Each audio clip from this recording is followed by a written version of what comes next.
Здравствуйте, в эфире «Актуальное интервью», в студии Евгений Боженко. Мы рассказываем о важном.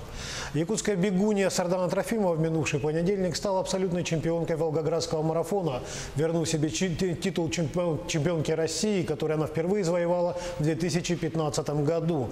Дистанцию в 42 километра 195 метров Сардана пробежала за 2 часа 28 минут 55 секунд, став абсолютной чемпионкой как среди мужчин, так и женщин. О том, как далась ей эта победа, какие планы у Сарданы в дальнейшем, она расскажет нам сегодня лично. Здравствуйте, Сардана. Здравствуйте. Сардана, первый же вопрос. Объясните нам, пожалуйста, и нашим зрителям, что такое абсолютная чемпионка, абсолютный чемпион, в чем отличие от обычного чемпиона? В этом году в рамках чемпионата России впервые проводились соревнования с гандикапом. Это значит, женщины стартовали раньше мужчин на 17 минут 08 секунд. Вот, когда мы пробежали уже отметку 5 километров, мужчины только стартовали. Вот, и мужчина должен был догнать меня и стать абсолютно. То есть по времени, получается, у женщин и мужчин разный норматив? Ну да, с разницей. Старт был с разницей на 17 минут. А вы победили мужчин и женщин, получается? Ну да, получается так. Здорово. А вы не были на родине 4 месяца. Как скучали? Ну, я подумала... Чем еще пришлось пожертвовать ради победы? Ну вот, и я жертвую временем. Я улетела отсюда в январе, была 2 месяца в Киргизии, потом еще 1,5 месяца в Кисловодске, и из Кисловодска в Волгоград. Вот. Ну, сбором у меня всегда так, 4-5 месяцев сборов. То есть это для вас привычное Да, дело? это для меня привычно, уже привыкла. А почему Киргизия, почему вот именно этот регион? Спортсменам, марафонцам особенно очень нужна высота, это гипоксия, и в условиях кислородного голодания мы тренируем выносливость. А в Киргизии высота 1600-700 метров над уровнем моря. А ставили ли вы себе задачу завоевать именно абсолютное чемпионство? Да, в прошлом году я стала четвертой и не согласна была с этим местом. Не случайно и не это. Мы с тренером планировали это место. А вот вы сказали, что нужны для тренировок особые условия природные, да? А вообще как в марафоне рассчитываются силы? Это же все-таки дистанция большая. Перед стартом всегда с тренером делаем график бега. Это строго по времени, какой километр, на каком отрезке надо прибавлять, добавлять, поскольку надо бегать каждый километр. Вот. И заранее планируем бег. Это какая-то индивидуальная у вас система или она, в принципе, для всех одинаковая? Ну, это, да, индивидуально. У кого-то очень хорошая скорость, у кого-то хороший финиш. И, с расчетом этого, получается, кто-то выносливый, кто-то терпит. Вот так вот. С расчетом этого делается график. А скажите, какая была трасса в Волгограде и вообще погодные условия, они как-то сказываются на результатах, на состоянии спортсмена? От трассы и от погодных условий очень многое зависит в марафоне, по какому времени ты придешь. В Волгограде в этом году очень хорошая погода была, и в этом году изменили трассу, чем в прошлом году. И она бегучая считается. Круг был 10 километров, там таких жестких горок нету, трасса в основном ровная. Были тягунчики, подъемчики маленькие, но они незначительные. А погода была очень хорошая, солнца не было до 25-го километра. А потом выглянула, но она не успела нагреть асфальт, нагреть воздух, и было очень комфортно бегать. То есть лучше бежать, когда солнца нет, да? Да, лучше бежать, когда 10 градусов. Понятно, что если жарко, или глаза слепит, да? Когда 10-13, это очень хорошо. А когда уже больше 20, это уже, бывают сложности. А вот вы, когда бежите, да, вы о чем-то думаете, какие-то мысли в голове у вас? Я в основном думаю о тренировках. Может, не знаю, может, какие-то песенки напеваете про себя? Бывает, песенки напеваю. Ну да, 42 километра это очень долго. Или вот только цель победа, и все, больше ни о чем не думаете? В основном думаешь о тренировках. Делаешь, как в голове уже накручиваешь, какие работы делал. Например, 40 километров я разделяю на 4 отрезка это 10-10-10. И каждые 10 километров я вспоминаю, как я работу там, отрезки делала, темповые по 10 километров делала. Ну и если чем короче, тем, ну все равно о тренировках думаю, как я эти тренировки делала. То есть прикладываете то, что проходили во время тренировок, Да. теперь вот на практике получается, да, уже на спортивных. Понятно. А скажите, вот в какую минуту вы уже были уверены, что вы победите? Или вообще в процессе, вот пока вы бежали, были сомнения, что победите, не победите, как-то так вот? Ну, уверенность приходит во время тренировки уже. За 11 дней до соревнований у меня был контрольный старт. Мы каждый раз так делаем. И я пробежала там очень хорошо, с очень хорошим временем. И я сравниваю свои тренировки прошлогодние. Ну, всегда сравниваем, веду тетрадь, и тренер сравнивает. И я сразу тренеру позвонила и сказала, что я в этом году хорошо подготовлена.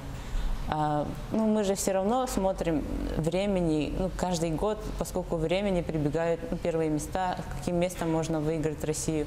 Ну, и как-то уверена была тогда уже, что я могу быть лидером на этих соревнованиях. А когда именно на соревнованиях, с первого километра я заняла лидирующую позицию с Мариной Ковалевой.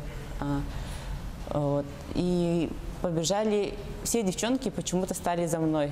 Ну, если я прибавляю темп, они прибавляют. То есть вы с самого начала да, были они лидером, уже да? за мной были. И вот с 8-го километра начинался тягунчик, ну, чуть-чуть подъемчик. А я очень и люблю подъемы бегать. Мне это сложности не дает, наоборот, как-то отдыхаю на подъемах. А им, видимо, было трудно, и они начали отставать. И вот тогда я убежала уже. То есть практически на первых 8 километрах вы поняли, что вы уже... Да, я убежала, выиграете. потом 10 километров в круг, и после каждого 2,5 километра от старта ты разворачиваешься, получается. И на разворотах я уже начала следить, сколько они остаются уже. И каждым кругом расстояние все увеличивалось, и это давало мне уверенности. А вот со стороны кажется, что вот спортсмен, когда он бежит марафон, вот он вот вышел и побежал, да? А вот скажите, на самом деле, сколько раз приходится пробежать эту дистанцию во время тренировок? Ну, во время тренировок 42 километра мы никогда не бегаем. Получается, по объему, ну, когда длительные кроссы бегаем, ты по времени много бегаешь, 40 километров, но не так быстро. Ну, как в целом это соревнований. все равно, наверное, получается очень много.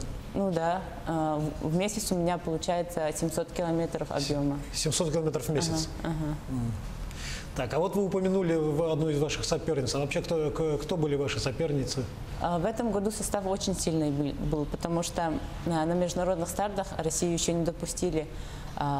Российским спортсменам уже бегать негде получается. И чемпионат России это самый большой старт, самый главный старт в году получается. Поэтому все сильные спортсмены приехали на этот старт. Там были и мои соперницы, прошлогодние победительницы. Ну, все были там, все соперницы. Прокопьева, Архипова, призерка Олимпийских игр в Лондоне. Старкова прошлогодняя чемпионка. Ну, все были, все соперницы были. А как вы их оцениваете? Вот, то есть, вот вы сказали, что вы прямо в начале всех уже поняли, что вы победите. Боялись вообще вот соперниц своих? Но все равно есть такой марафон, это очень непредсказуемый вид спорта. Тут даже если ты будешь 100% готова, и это не говорит о том, что ты обязательно выиграешь. Всякое может быть на трассе. Вот. Но у меня вот завтра старта, у меня ночью очень хороший сон приснился. Я утром проснулась и была как-то в себе очень уверена, что это хороший сон был. А что приснилось, если не секрет? Я не буду говорить. Не будете, понятно. А скажите нам, а вот что легче, догонять или бежать впереди, что когда тебя догоняют? Бежать.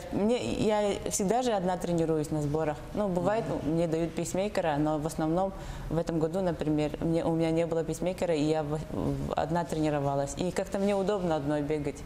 И в лидирующих позициях бегать удобно. Но когда все равно кто-то рядом бежит, это тоже помогает. Можно спрятаться от ветра, просто сидеть за ними и отдыхать можно.